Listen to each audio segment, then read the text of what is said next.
Hey guys, happy holidays to you. Today I'm in a super good mood because, again, it's raining. Whenever it's raining, I'm super happy. I don't know why. I need to move to Seattle or Vancouver or something because it doesn't rain enough here in New York for me. I love thunderstorms, like lightning, thunder, and I'm sitting at home with a nice, I don't know, cup of tea or some nice noodle soup and just hot sauce pouring in there, sweating, snot's coming out of my nose.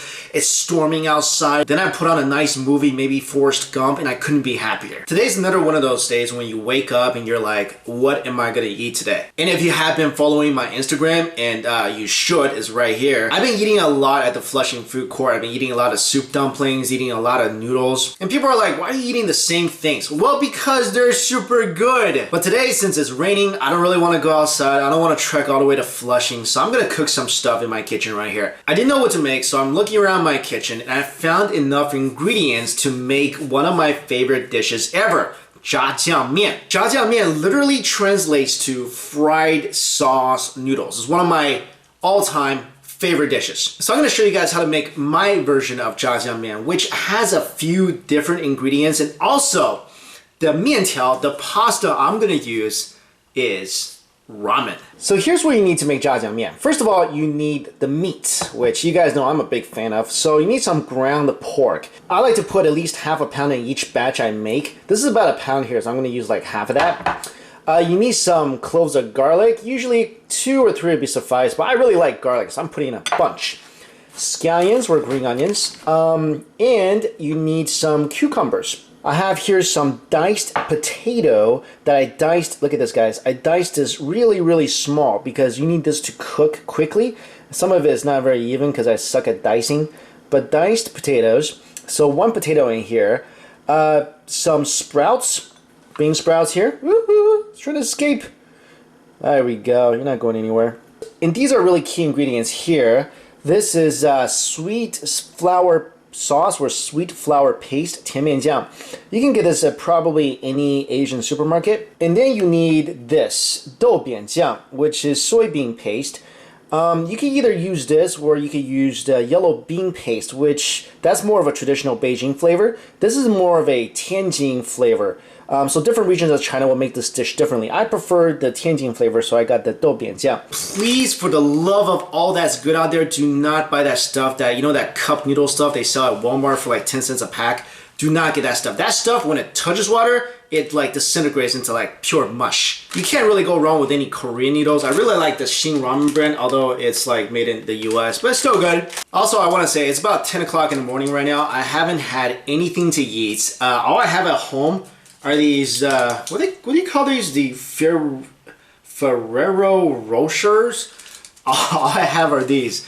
And I feel so bad because these must be like, what, 100 calories each? I've been popping these all morning because I'm just like starving. Also, interesting fact, did you know, I don't know if it's changed or not, but did you know the world record, I think, for eating these in a minute is like 8 or something ridiculous. Like, go try it at home. Put 8 of these together. I bet you cannot eat 8 of these in under a minute. No water, just eat them one by one. Try eating 8 within a minute. I don't think you could do it. So anyway, I'm going from a chocolate to noodle diet today, so it's probably not the healthiest date ever. What I'm gonna do next is I'm gonna cut up my cucumbers into long, thin strips. I'm not gonna cook this. This is gonna go on top of my noodles after my noodles and sauce is done. I'm gonna cut up my scallions. I'm gonna mash my garlic up and then I'm gonna dice that. Sometimes the recipe will call for ginger. I don't really like ginger, so I'm not gonna use ginger. Everything's diced up, my scallions, my garlic, my cucumbers. So now let's get our cooking on. First thing you wanna do is you wanna prepare 2 pots. One is your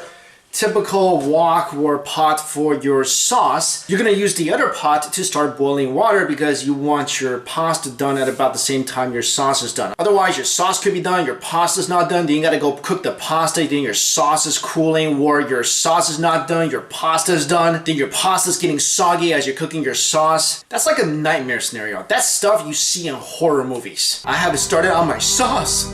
But my noodles, they're gonna get soggy. What am I gonna do? That's like Noodle Mare on Elm Street. Here we go. I'm gonna start cooking my water for my ramen noodles. And in this pan, I'm gonna start cooking my sauce. I'm gonna go in with a little veggie oil.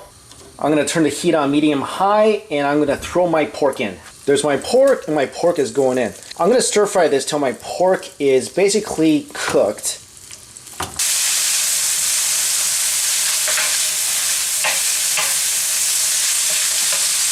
When the pork is basically done, I'm gonna throw in my scallions and my garlic.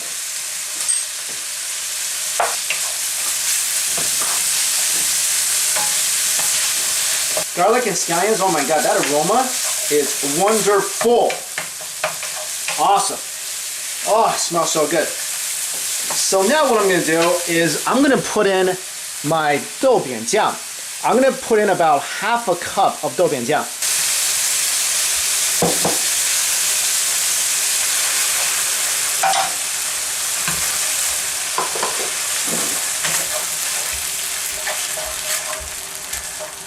It's getting all into that nice pork and garlic and scallions.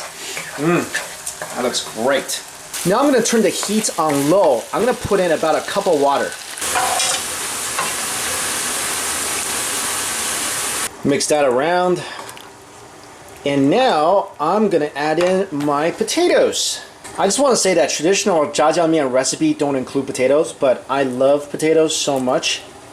I have to have potatoes in my Zha Jiang Mian. So the reason I add my water is so that I can actually cook these potatoes. And that's also why I cut them super small, so they can actually have a chance to cook inside this liquid. If I cut them too big, they're not going to cook in time. So I'm going to let this go ahead and simmer on low heat for about 10 minutes or until the potatoes are really soft and nice. So I'm just going to cover that up and let it sit in there. It's been about 13 minutes. I've let it simmer a little longer than 10 because I think my potatoes, it took a little longer to get done.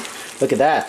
Oh, that smells incredible. That smells amazing. All right, let's try this potato and see if it's done. Oh, that is awesome. The sauce is in the potatoes. It is so good. Now it's almost done. This whole dish is almost done. This is just one of the simplest dishes to make. Now what I'm going to do, 甜面酱, sweet flour paste sauce thing, half a cup. Half a cup in there. Mix that in. And what that's going to do is going to really thicken up this sauce and give it a little sweet flavor. Look at that. How much do you want a bite of that right now? Oh, this is going to be so good. You don't need to add any salt. You don't need to add anything. This is going to turn out perfectly. Let this sit on low heat for just a minute while we cook the ramen noodles. I don't think I need to show you guys how to cook the ramen noodles. Basically, whenever you use ramen noodles, you need to boil it first. Even if you're eating the ramen noodles as a soup, never just like put this into hot water, then mix it in and drink that, because this thing has so much preservatives on it. This is really nasty. So if you're making ramen noodle soup, you boil it, then you take the noodles and put into a new batch of water, new batch of soup, and that's how you consume ramen noodles without all the nastiness to it. So this stuff is going into my boiling water that's already waiting for it. And the spice that came with it, you don't need this. Toss this away. This stuff is not really good for you. I used ramen noodles. You don't need to use ramen noodles. You can use any form of pasta, like Chinese noodles, any sort of Chinese noodles. You can even use like linguine, because this sauce is gonna make anything taste awesome. This sauce at this point is perfect. It is done and it is wonderful. There's only one thing missing from this. You know what it is, guys? You know what's missing from this right now? Hot oil. Yeah, we're gonna add hot oil to that, and that's gonna make the dish complete. Let's go ahead and add our favorite ingredient. Oh, yeah, get that in there. Oh, that's not enough. 2? Let's do for 2. Let's go for 2. Should we do one more? Yeah, let's do one more. Yeah. That, my friends, is how it's done. Oh, there's some peanuts from the hot oil in there too.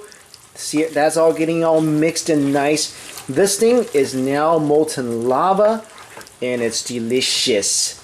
My ramen noodles are done, and there's one more final cooking process. Remember those sprouts that we had laying out? We don't want to just eat these raw because they might be dirty and disgusting. So we're going to blanch this real quick in the boiling water that we used to cook the ramen in. This is called efficiency, people. Now we're going to put the noodles together. So the ramen goes in. Let's go ahead and break that up a little bit. And then we're going to put our awesome sauce on the ramen. Mmm. Oh, this smells incredible. I wish you guys can have some of this. You can put as much or as little sauce as you want. I like it a little, you know, saucier. Then you would take your sliced cucumbers, throw that on the side. I'm not an artiste with food, so this might seem a little messy. It's definitely not like something I'm good at. So the cucumbers goes on the side, and then you take your sprouts, you put that on the side. Finally, toss a couple of green onions on top. I don't really have enough green onions now. So there's my big bowl of noodles. I'm already started to mix this up. You gotta mix all the ingredients together, the cucumbers, the sprouts, the sauce, and the noodles. And it's meant to be eaten like that. The way that this dish came about is kind of interesting. Because back in China, back during the Ming and Qing dynasty, there was a lot of noodle soup dishes in China. And these dishes were very hard to like eat quickly because they're soups, you know, you don't want to burn yourself. So there was no noodle dish that was really quick and convenient, especially for travelers who are trying to hurry on the road. And that's how this dish was created. I can go ahead and take a bite. Let's see how this is. Oh man, as I'm talking to you guys, I'm so hungry, I'm like salivating. All right, that's a nice bite. You like that? Let's see how it is. Oh my God. That is so good. That is so good. You know what? The potatoes are an excellent touch. You really should add potatoes to this dish. It gives it a nice texture. Nice melt in your mouth, potato-y texture. Oh, that's fantastic. Mmm. Oh, it's so good. You get the crunch from the cucumbers and the sprouts. Mmm. Oh man. This dish is so good. Mmm. Oh my God. You guys gotta try this at home. It's amazing. And there's like a Korean version of this too. And you go to these places and this dish is like what? At a Korean restaurant, like 12 bucks. It's really just some noodles and some sauce. I have so much sauce left over. I can like just drop in a couple more bags of ramen later in the day and just have dinner. I'm talking and mixing at the same time because there's so much stuff on my plate, it's kind of falling off almost, so it's kind of hard to mix. You can find the sauce I use in probably any Chinese or Asian supermarket. Again, don't have to use ramen, you can use any noodles you want, except for like, I don't know, macaroni. Like, don't use macaroni, why would you use that? Alright guys, thanks for watching. Go try this at home. If you want to know my hot oil recipe, it's one of these on the screen somewhere. You can take a look at that. Happy New Year, happy holidays, see you later.